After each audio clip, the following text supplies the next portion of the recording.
Part 2 of this historic Lewis and Clark expedition series. Strike Gold Shave proudly continues its tribute to American exploration and resilience with the second installment of the Lewis and Clark expedition series. Sacajawea, a powerful homage to the brave Lamhi Shoshone woman whose wisdom and courage were instrumental in guiding the Corps of Discovery across uncharted lands. Crafted with reverence and strength, Sacajawea is a fragrance that captures the wild beauty of the American frontier. Notes of evergreen, bergamot, lavender, and mint open the scent with a crisp mountain breeze, while the heart pulses with fir balsam, cedarwood, oak moss, grounded by earthy sandalwood, vevetar, and a breath of ozone, evoking the vast, untamed landscape she helped navigate. And we're going to shave with it, so stay tuned.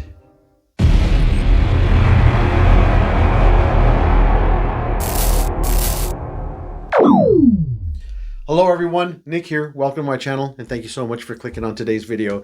So today I'm going to be shaving with Sacajawea Shave Soap by Strike Gold Shave. This is the second installment of a three-part series in collaboration with Tobin Fetters from Throwbacks and Frank Misa from Strike Gold Shave. Sacajawea was a Shoshone woman who served as a guide and an interpreter for the Lewis and Clark expedition from 1804 to 1806. She was a vital member of this expedition because of her knowledge of the terrain and her survival skills. And she helped enable peaceful relations between the Native American tribes that they would encounter on this expedition. Sacajawea was born in present-day Idaho. She was captured by the Hidatsa and lived with them in North Dakota, where she married Toussaint Charbonneau. Well, that's what American history says. We'll touch on that again in a minute. And Toussaint was hired by Lewis and Clark for his interpreting skills. And because Toussaint owned Sacajawea, she was his property. Yeah, you heard that right. Lewis and Clark thought, this is going to be a vital part of our expedition. Sacajawea, she spoke both Shoshone and Hidatsa languages, and she acted as a crucial liaison between the explorers and the Native American tribes they would encounter. And because Sacajawea grew up in the Shoshone homeland, she provided invaluable guidance and information about the land and the routes. And she identified the Beaverhead River tributary for Lewis and Clark as a passage through there to make it to the Pacific Ocean. Sacajawea used her expertise to find edible plants and roots, which helped the expedition keep a supply of food when their provisions were running low. Sacajawea presence with these colonial Americans, it helped signal to other Native Americans that these men were coming in peace, and that helped calm any potential hostility. Sacajawea, she demonstrated strong presence of mind and body when she saved crucial documents, instruments, and supplies when their boat capsized on the Mississippi River. When the expedition encountered the Shoshone tribes, she reunited with her people, and because her brother was the chief, it made it much easier to trade for horses, and these horses were necessary for trekking over the Rocky Mountains. So that's a beautiful little story that you will find in the American history books. The verbal native history, it's a little bit different. Well, I shouldn't say it's different. All them facts are there in our verbal history, but there's just more to it. The American history left out a lot of dark facts just so they can paint a beautiful picture of this expedition, of course. Some of the darker facts that did happen that you won't find in American history are the fact that Toussaint Charbonneau, well, he wasn't a very colorful character. He was actually very mean. He was a fur trapper, and he won Sacajawea in a gambling game, maybe cards. Somehow he won her, and she became his property. In this whole story, Sacajawea, she is a slave. It seems like a really peaceful story, a really beautiful story, but you got to take into consideration that she was a Native American woman, and she was submerged into the colonial and patriotic system. I think that's how you say that word. Patriotic system? Not sure. But in then times, Native Americans were considered savages, rapists, murderers, kidnappers, and considering she was a slave, I don't think she had a great time. So in the verbal history that we are told, this story is much, much darker, and it's not a happy story than what is presented in the history books. With that information, I really struggled on how I was going to present this information. I really wanted to give both sides. Just to be fair, there's two sides to this story. Even though they're both true, one of them is nice, the other one's dark. I want to thank Bob from the YouTube channel Firepower for All. Bob, thank you, brother, for helping me with this. I was really struggling on how I was going to present this information, and I had a small conversation with Bob, and that really, truly helped me out because I didn't know how I was going to do this soap. I didn't even know if I wanted to do this soap, but here I am, so I hope I did a good job with it. So when you take the scent notes of this soap into consideration, to be honest with you, I did not like it right off the bat. When I got the aftershave splash, I did not like it when I first opened it up, and my wife did not like it either. It just doesn't smell like what it smells like, if that makes any sense. You get a hit off the bottle. In my opinion, that is not what the dry down smells like. The dry down is beautiful, beautiful. Tobin Fetters explained it like the Lewis and Clark is the first soap in the series. That soap is a really warm, woodsy soap, like you're standing in the forest. Sacajawea is a scent where you're coming out of the forest and you're in the pasture with all the flowers. That explains it perfect. I actually had to wait for this scent to grow on me. I put it on my forearm and I walked around with it and I was like, well, it's a little bit better. You know, it's not something I'm just head over heels about right away. It had to grow on me, but now that it's grown on me, it is a lovely, lovely scent. I don't know why my brain worked that way, where it was like, oh, it was okay. And then now I smell it and I'm like, that is so good. It took a minute for me to figure out that this is really good scented soap and splash. So like I said, if you're taking a hit off the bottle, don't judge it by the bottle because you're going to get the wrong impression. It actually doesn't smell really good. The first time I smelled it, I was like, huh, that smells like cough medicine. And it doesn't smell like cough medicine to me anymore, but that was the first impression that I got from it. It's really weird. Now that I've worn it a couple of times, oh man, it's like a pasture with flowers and it's just so beautiful. Really, really good scented. That's so strange. I don't know why that happened, but that's how it happened. So of course I'm going to be lathering up with this Sacajawea. This is a really, really good performing soap. And the scent is spectacular, even if it took me a couple of days to figure that out. I'm not an expert with scents, so sometimes they got to grow on me. I'm going to be using the leaf shave oil as pre-shave. Of course, I've got the Sacajawea aftershave splash. I've got the matching aftershave balm. Yeah, I'm going to use it. I'm going to be using the Phantom Aerolite from Phoenix Artisan Accoutrements. I love this brush. It's a beautiful brush, great performing brush. I have my Shave Nation alum blocks, and I've got Phoenix Artisan Accoutrements, the Ascension. I've got the blue tip on this guy. So let's get this shave going. I'm going to get my face wet, get some shave oil on it for pre-shave. Get some of this oil in my hand. Want to work it in really well everywhere you're going to shave. All right, that's worked in pretty good. I'm going to wash this oil off my hands.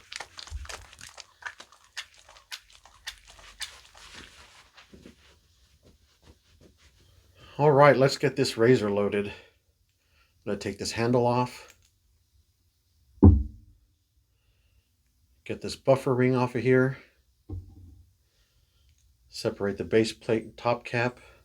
I'm going to be putting a feather blade in this guy. Get that feather blade in here. Get the base plate on. Put this buffer ring on. I've got the base plate top cap together. Got my buffer ring in there. I'm going to get this handle on here.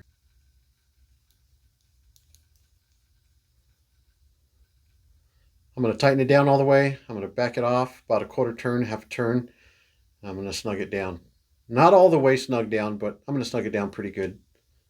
Got that guy loaded. You can actually see the blade in there. And we'll look at our alignment. And our alignment looks spot on. Here's my brush. I'm going to dip it in the water just to get it wet. It's a synthetic, no need to soak it. I'm going to get all this water out of here. Here's the soap here. I was blooming the scent notes with hot water. We're going to get loaded for about 20 seconds here.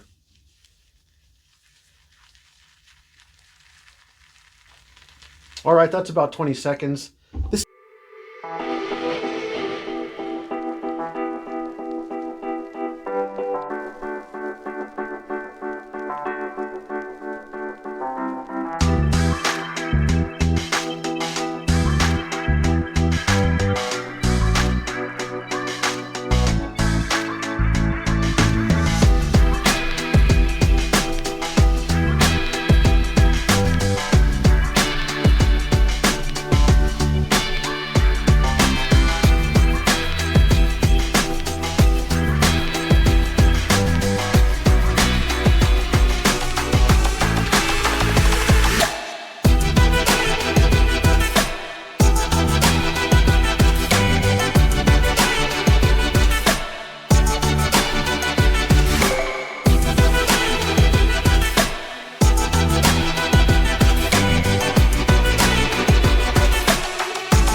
All right, then, peaks are falling. I think that's good there. This brush right here is way too big for any of my vintage shaving scuttles, so I'm not going to use one today. All right, I've got my razor here. I'm going to dip it in the warm water here just to get it lubricated. And we're going to do 3 passes today because, well, just because I want to. I'm going to start up here on this side.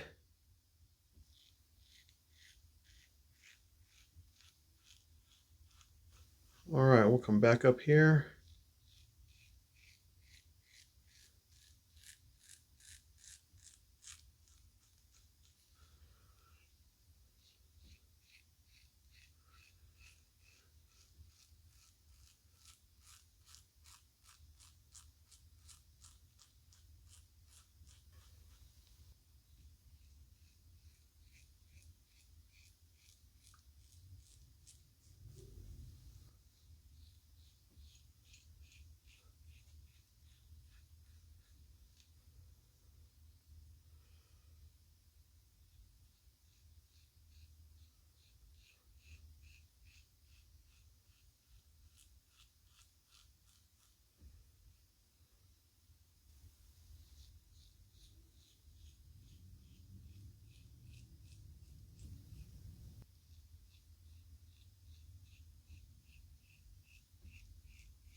All right, we're going to lather up a second time so we can go across the grain.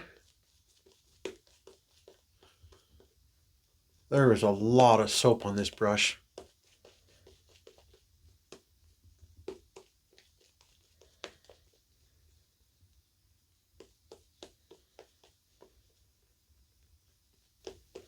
I just wanted to mention also that this soap smells much, much better after it's lathered up too. What a beautiful scent.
All right, we're going to get lathered up one more time and go against the grain. All right, that is another thick layer of soap on my face. I'm going to dip my razor in the water, get it lubricated, and we're going to go against the grain.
All right, that's the third pass. Let's rinse off and see where we're at.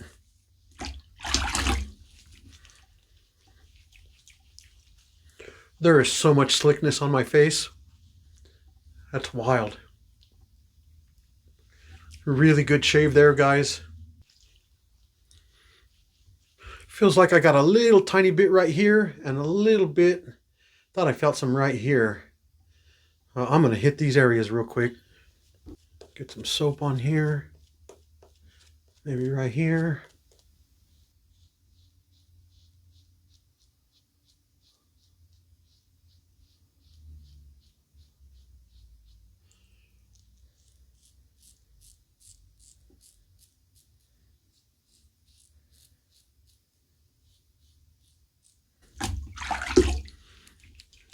Oh yeah, perfect. Nice.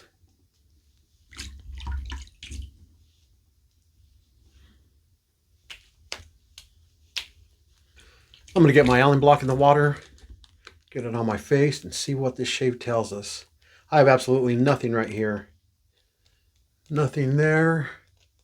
A little tiny bit right here in this area, just a tiny bit. Little bit of a zing there. Nothing underneath the mustache area. Nothing there. All I have is just a little tiny bit of a zing right here, and that's it. Everywhere else there's nothing there. Awesome.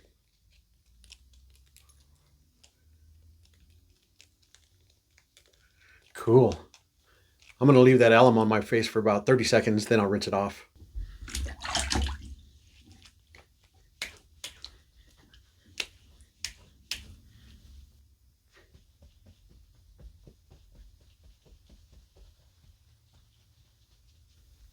I've got this matching aftershave splash here. Just look at the artwork on this thing.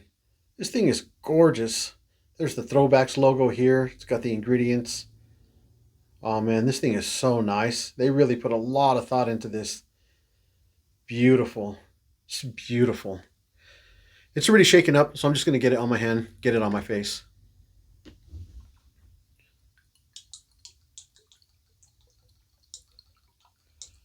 I'm going to get quite a bit because I already know this stuff smells good.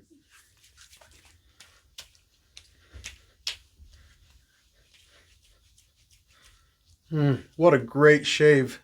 That's perfect.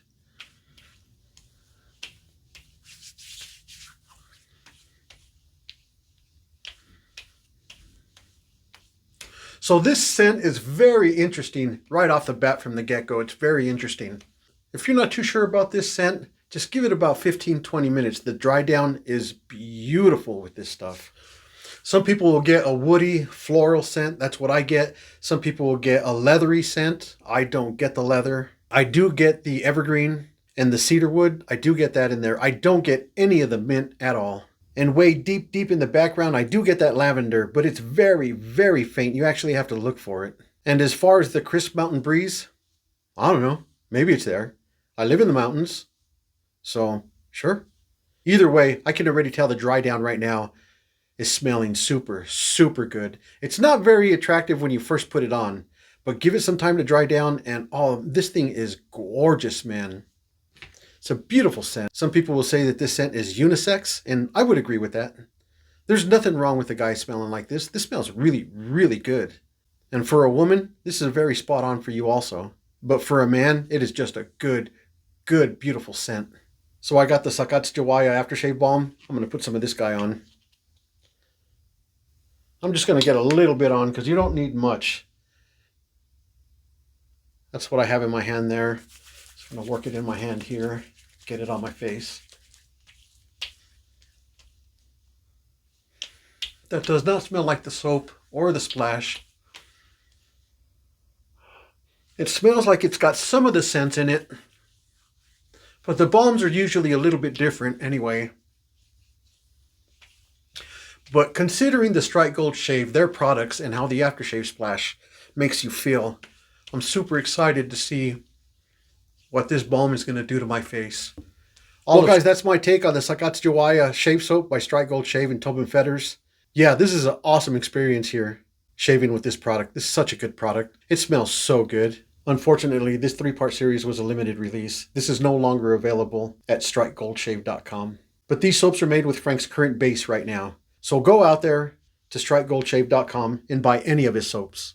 They're all made with the same base and they all smell terrific. I haven't smelled them all, but the ones I have smelled, they're really, really good, man. So anyway, I'm going to wrap it up right there. That was part 2 of this 3-part series. Thank you so much for stopping by. I really appreciate it. If you're new, welcome to my channel. Thank you so much for being here. Please consider liking and subscribing. It really helps me out. If you're a returning subscriber, hey brothers, good to see you. Thank you for being here. Make sure you guys go follow me on Instagram and TikTok also. And join me for my lives every Tuesday at 5 p.m. Mountain Time. I always have such a blast chit-chatting with you guys. The lives are awesome, man. I love them. Anyway, that's it for that, guys. I really appreciate it. You guys take care of yourselves. I'll see you guys next time. God bless.